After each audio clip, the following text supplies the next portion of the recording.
For 18 years, a single woman lived in total isolation on a barren island in the Pacific Ocean, without tools, without community, and without any promise that another human would ever return. Abandoned in 1835 on San Nicolas Island, she survived relentless winds, scarce fresh water, and the crushing silence of being utterly alone. As storms erased tracks and years slipped by, she unknowingly became the last living member of her people. This is a true survival story, not about escape or rescue, but about endurance, memory, and what it takes to remain human when the world forgets you exist. She would later be called Juana Maria. The name was assigned after her rescue, drawn from the conventions of the world that finally reclaimed her. Her real name, spoken in her own language, shaped by the culture of her people, was never recorded. It vanished along with the Nicoleño tribe, erased quietly through violence, disease, and forced removal. When she was abandoned on the island in 1835, she became not just a solitary survivor, but the final living representative of an entire people. She likely did not know this at the time. What she knew, with devastating clarity, was that she was alone. San Nicolas Island lies isolated in the Pacific Ocean, roughly 61 miles off the coast of Southern California, a long, narrow landmass shaped by wind and water rather than human intention. Exposed to constant ocean gales, the island has a cool, semi-arid climate, with frequent fog, limited fresh water, and little natural shelter. Vegetation grows low to the ground, sculpted by wind and salt, while steep cliffs drop sharply into restless seas. Life there has always required adaptation. The surrounding waters, however, are rich. Dense kelp forests sway offshore, supporting fish, shellfish, seabirds, and marine mammals. Seals haul out on the beaches. Abalone cling to rocks in the tidal zone. The island offers abundance, but only to those who understand its rhythms and its constraints. Before Europeans arrived, San Nicolas Island had supported human life for thousands of years. The Nicoleño people lived not easily, but expertly, extracting sustenance from a harsh environment through accumulated knowledge passed down over generations. They fished the kelp beds, harvested abalone from tidal pools, hunted seals on the beaches, and crafted seaworthy vessels capable of navigating open ocean. Their isolation had once been a strength. It protected them. That protection collapsed in the early 19th century when Russian fur traders arrived with Aleut hunters, drawn by sea otter pelts worth enormous sums in international markets. The Russians brought violence and new diseases. The balance that had sustained the Nicoleño people for centuries was destroyed in a few decades. By the 1830s, their numbers had plummeted catastrophically. Those who survived found themselves cornered, economically dependent, politically powerless, and increasingly vulnerable. In 1835, Spanish Franciscan missionaries decided to remove the remaining Nicoleño to the mainland. Their stated goal was protection and conversion. Their execution was careless. A single schooner arrived off San Nicolas Island to collect the survivors. Accounts vary, but all agree the removal was chaotic.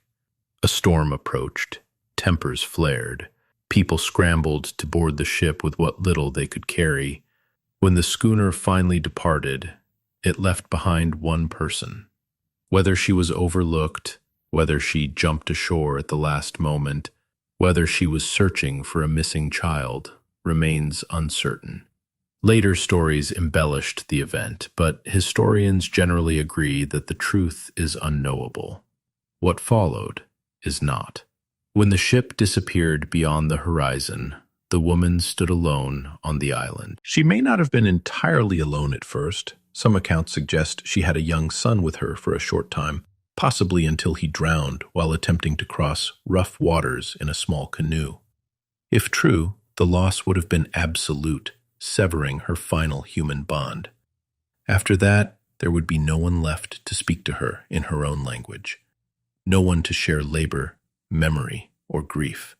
The silence would be total. Survival under those conditions required more than luck.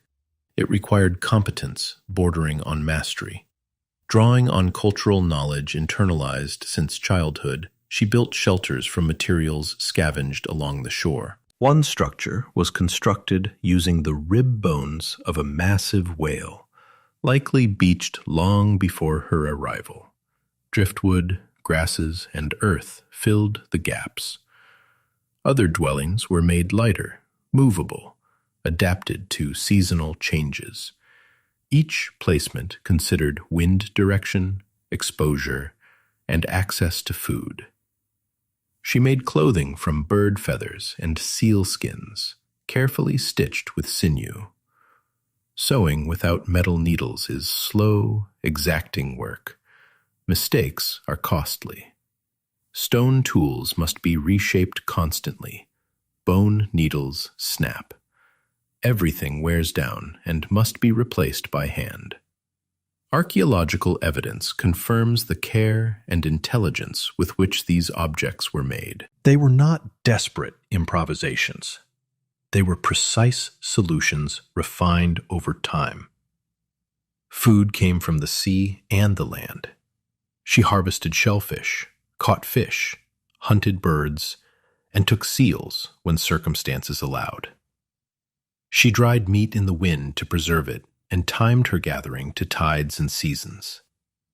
Water, scarce on the island, was collected from rainfall in natural rock basins or stored in containers fashioned from available materials.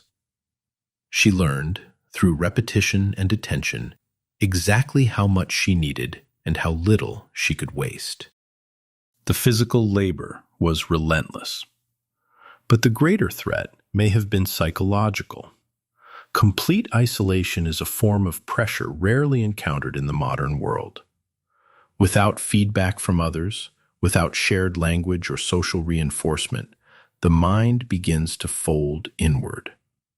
Many documented cases of extreme solitude end in hallucination, despair, or madness. She endured.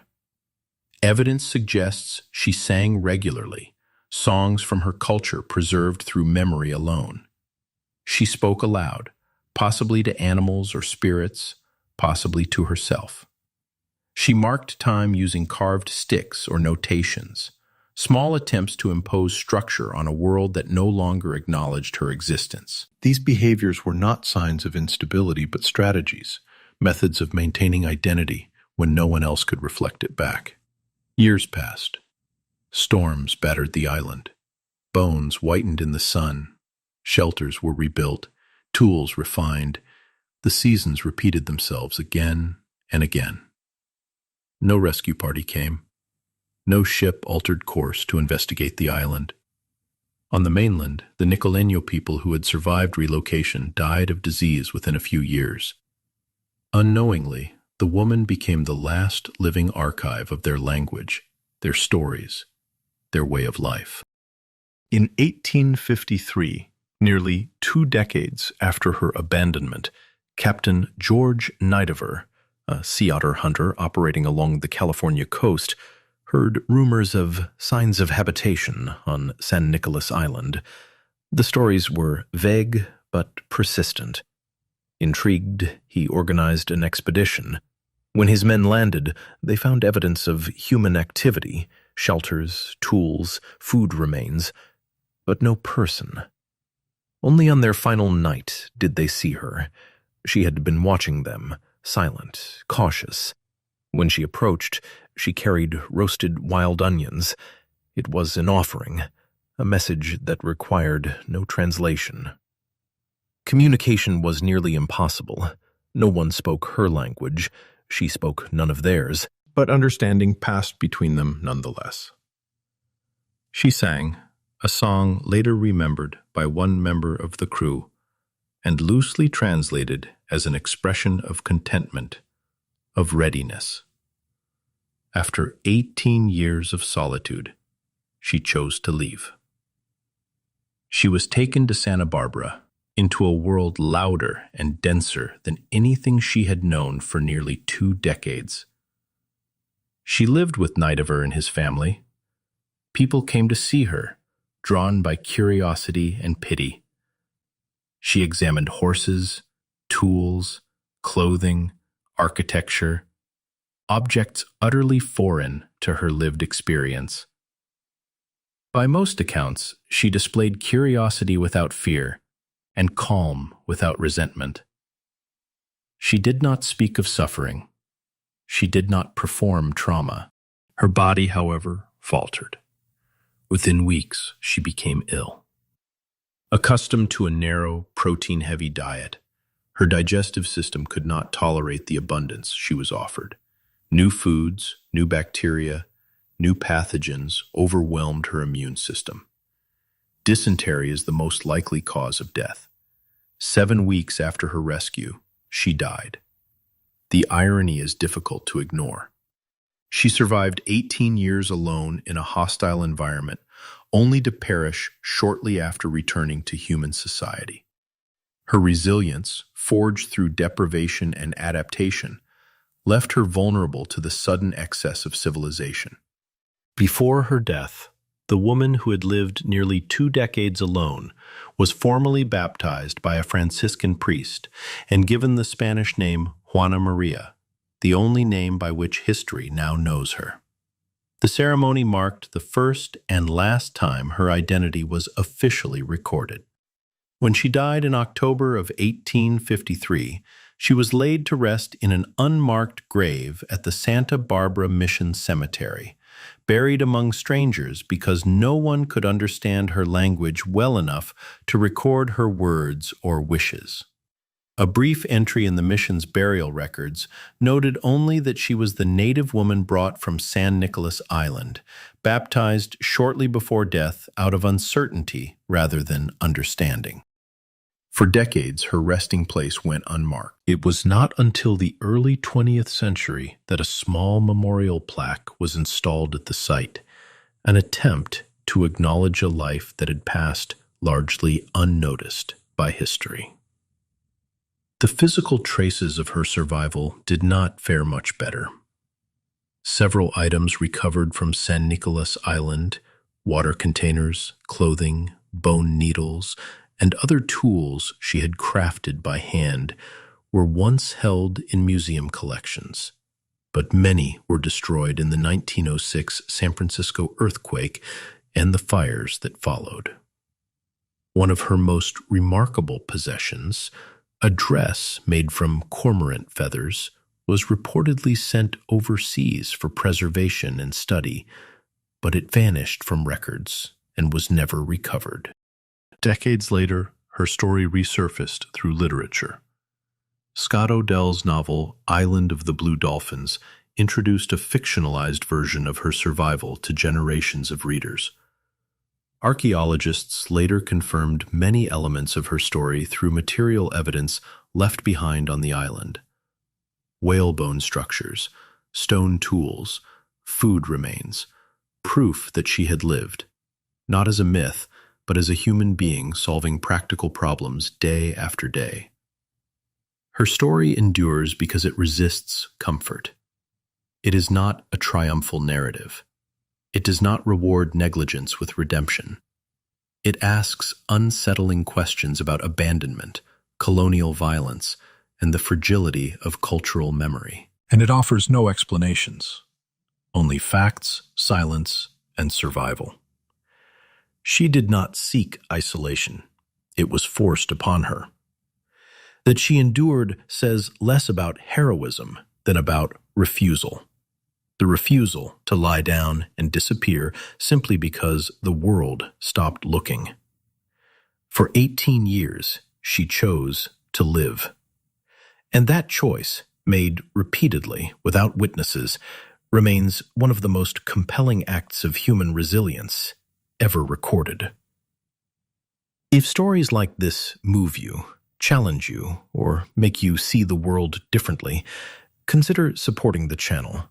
Like the video, subscribe, and join us for more true stories of survival, resilience, and the extraordinary limits of the human spirit.